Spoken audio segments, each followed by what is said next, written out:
Have you heard of the film The Brown Heart? In 2023 October, that 10 people died during Raas Garba in just one night. Younger Indians are more likely to get heart attacks, and the rates of heart attacks in young Indians is very high. If we understand the causes of heart disease, we can take steps to prevent them. And the three main causes of heart disease, diabetes, hypertension and obesity, can actually be linked to dairy. And so if we cut out dairy, we can reduce these diseases. The film The Brown Heart.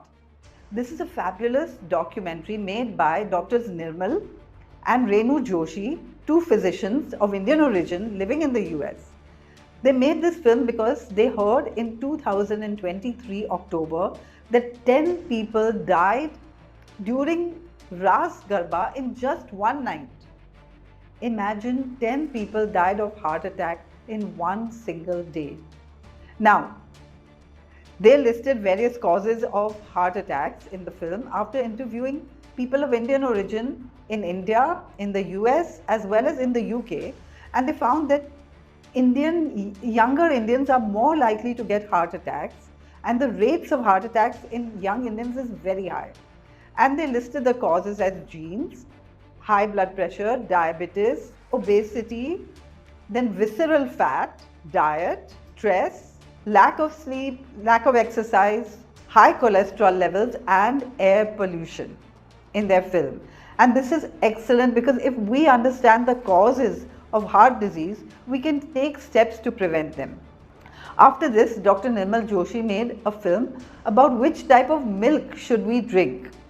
Dr. Nirmal Joshi says, milk is a nutrient-dense food, and 1 cup of milk provides 8 grams of high-quality protein, 300 milligrams of calcium, vitamin B12, vitamin K and vitamin D. Now, here I'd like to refute a few things.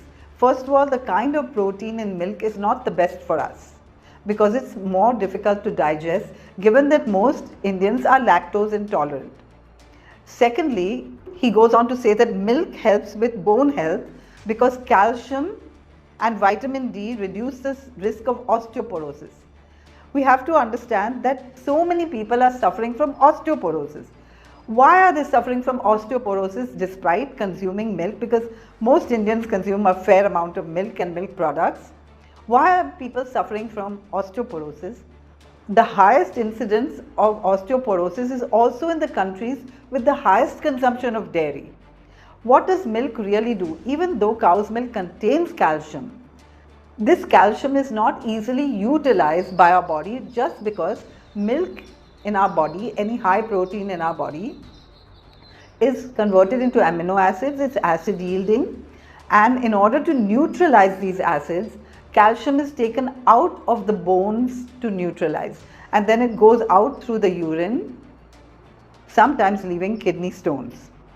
So milk or anything which is acidic is not the ideal way to get calcium for us. We have to also remember that all green leafy vegetables, nuts and seeds contain more calcium than human milk, and sesame contains 10 times more calcium than cow's milk. So there are great ways to obtain calcium, most of which we are already doing. There's no known dietary deficiency in intake of calcium in the world. That means nobody is taking in less calcium. The problem is that we're flushing it out, and we should remove all the causes of flushing out this calcium. Then vitamin B12. Actually, milk doesn't contain any vitamin B12. Vitamin B12 is only made by bacteria. And if milk is fermenting, say milk is made into curds or cheese, it may contain vitamin B12 because of the bacteria in it. But otherwise, in general, milk does not produce bacteria. And we can obtain a similar amount of vitamin B12 from fermented foods, as well as plant-based curds or plant-based cheeses that have been made by fermentation. But this amount of B12 is not enough for anyone. because all of us have super hygienic lifestyles, and therefore vegans, vegetarians, and even non-vegetarians may suffer from vitamin B12 deficiency. Vitamin D, he himself says, may be obtained from fortified milk. So the reason milk doesn't contain vitamin D is because cows are not grazing in pastures these days, right? And so almost everybody these days in urban areas, especially in urban India where the air is also polluted, suffer from vitamin D deficiency. And vitamin B12 and vitamin D should be supplemented, and we should not rely on milk for these two nutrients. He says milk has all the essential amino acids and so is useful for muscle maintenance, and especially in the elderly. But actually the opposite is true. Milk is a food that every mammal makes only for her young, and no animal in nature drinks another animal's milk. That means pigs don't drink goat's milk or monkeys don't drink elephant's milk for a good reason. They don't need another species' milk. Similarly, our elderly definitely don't need a cow's milk, any dairy products, and as we age, we have even more lactose intolerance, which is why people have more and more digestive disturbances thanks to dairy. So many of my patients are getting better in their health problems just by removing dairy from their diet. And the two main causes or three main causes of heart disease, diabetes, hypertension and obesity, can actually be linked to dairy. And so if we cut out dairy, we can reduce these diseases, which are the causes of heart disease.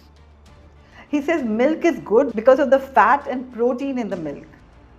But actually milk is good because it leads to satiety, because it stays in the stomach for a long time, because it's so difficult to digest.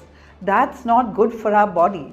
We should be eating foods that are natural to our species, that nature or God designed for us, so that we can easily digest them and so that we don't suffer from digestive problems. He says that milk can help with weight loss, and obesity is one of the causes, according to him, and it is true that obesity is one of the causes of heart disease, but actually milk contains powerful growth hormones to make a baby calf grow to full size in just 18 months. If you stop just dairy from your diet, all forms of dairy, you will notice a considerable weight loss. This is just because the growth hormone is out of your diet. Plus, milk contains no fiber, contains a fair amount of fat. Therefore, fat contributes to weight gain, and fiber helps to hold on to the fat and usher it out of our body. And so fiber actually helps with good motions and with weight loss. He also talks about yogurt being good for heart health because of the probiotic value. And actually, you know, when we are consuming whole plant-based diet, we're consuming a high amount of prebiotics, fiber. And fiber is the most important thing because it's a food on which our gut microbiome feeds on. And so we can have the best gut microbiome by having whole, fiber-full foods. There's no fiber in milk. So that our gut microbiome can actually utilize this to produce short-chain fatty acids, which are so important for us in immunity, for heart health, for brain health, for everything. You know, our gut microbiome is so very important, and this is a recent medical knowledge of today. What is wrong with milk? Let me share a few things that are actually wrong with milk. Saturated fat contains cholesterol. Milk contains cholesterol and it can push up the LDL values. Plant-based milks never contain saturated fat unless it's coconut milk, and never contain cholesterol because only animals produce cholesterol. We produce all the cholesterol we need. All the excess cholesterol in our body comes from animal products in our diet, including dairy, all forms of dairy. So he said that in the US, milk is checked for the amount of antibiotics in it, and when a cow is given antibiotics, cows are naturally given antibiotics again and again just because they get mastitis because of the way their udders are handled. But when they have been given antibiotics in the US, they are kept, their milk is discarded and it's not sent to the market. So US milk is supposed to have low amounts of antibiotics. And in the past, RBGH was used, recombinant bovine growth hormone was used on cows to produce more milk, but because it caused so much cancer, now the use has diminished in the US. So that's the good news. However, even in the US, the number of pus cells in the milk that is allowed is considerable. Now, what he says about cow's milk in India is that aflatoxins, because of moldy cattle feed, may exceed limits. True. Antibiotics, he says only 1 or 2 samples exceeded the recommended antibiotic amounts. But you know, because we're consuming so many dairy products, we may be intaking a lot of antibiotics through multiple things like milk or milk in the tea in the morning, then curds, then buttermilk, then paneer, then cheese and sweets and ghee. We may be getting antibiotics through all these foods, and then the overall exceeds the amount. So actually in India, we are suffering from antibiotic resistance because of antibiotics that are coming into our body because we are taking antibiotics to a large extent, but also because we're consuming foods with antibiotics. He says the large organized brands like Amul and Mother Dairy may be relatively safe, but that's not true. The ICMR study of pesticides in milk of 1994, over 7 years and 50,000 samples, found that the pesticide levels in cow's milk in India exceeds the allowed levels, and that was in 1994. Pesticide usage has increased now. That means all the food that the cow consumes, if it has pesticide on it, that pesticide, especially residual pesticides like HCH, get concentrated in the body and are thrown out through the milk. Not just cow's milk, even human milk has high levels of pesticide in India, as shown by many studies in India. And a good movie to watch for this is Satyameva Jayate, the episode on pesticides and organic food in India. Now, he also says that home-bred cow milk should not be a problem in India, because you can see the quality of the feed and you can see the quality of the, like whether you're giving antibiotics or what is really happening to the cow. But truly, I have people all around me, because I live in a village, who have cows in their backyard. But they don't feed the cows all day, they send them out to graze, and there's no food outside to eat except in the garbage pits that contains plastic and even newspaper with toxic lead, and all this is concentrated in the milk in India, even in households, because the cows are sent out for grazing and there's no land to graze on. Then he talks about in India poor hygiene. You can go to any tabela and see that the cows sit in their own dung, and then they are not always cleaned properly before extracting milk. But that's not a big problem because the milk is boiled, except in the case of tuberculosis. Now, tubercle bacilli is low in the US in milk, but in India and the UK it's very high, because cows are kept in close confinement and pass tuberculosis on to each other, and because pasteurization doesn't destroy all the tubercle bacilli. So just to understand, milk means milk, cheese, butter, cream, paneer, buttermilk and ghee and anything made of these. And we in India consume a lot of it. Cow's milk is formulated for the calf, just as dog's milk is formulated for puppies and human milk is formulated for humans. We don't need milk in any form. We don't even need plant-based milks. But plant-based milks are nothing except foods that we could eat, like nuts and beans and oats, which are combined with water. So they cannot be harmful. They are just nutrients. Now, what is bad about cow's milk?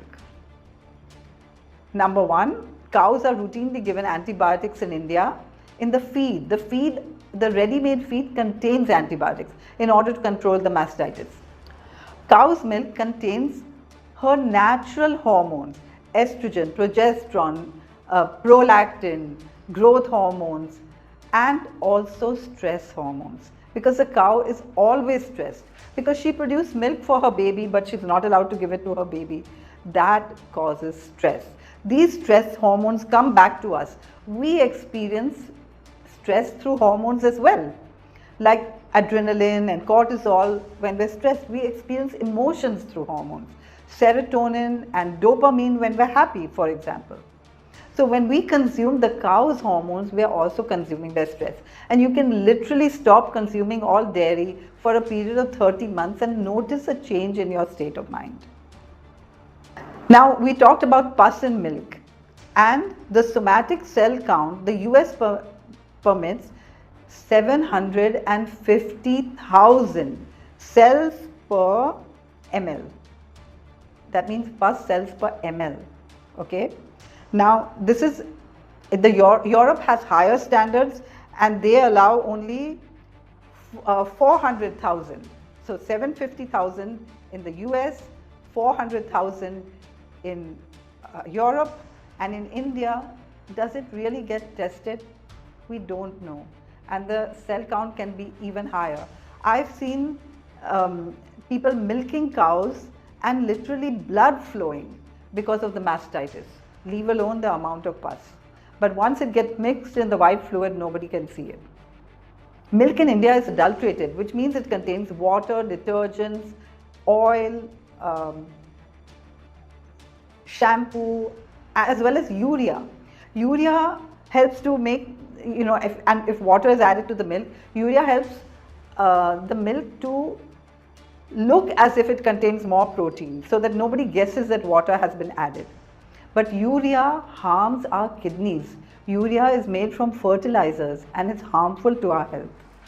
Milk also contains cholesterol and saturated fat, and the American Heart Association and the American College of Cardiology have both talked about how milk and animal products can be harmful to heart health.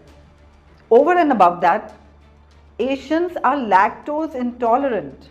That means if we are consuming milk, it can cause all kinds of problems, from digestive problems to autoimmune diseases, and that's why we should not ever consume something that nature or God has not produced for us. Think twice before you consume that glass of milk or anything made from it.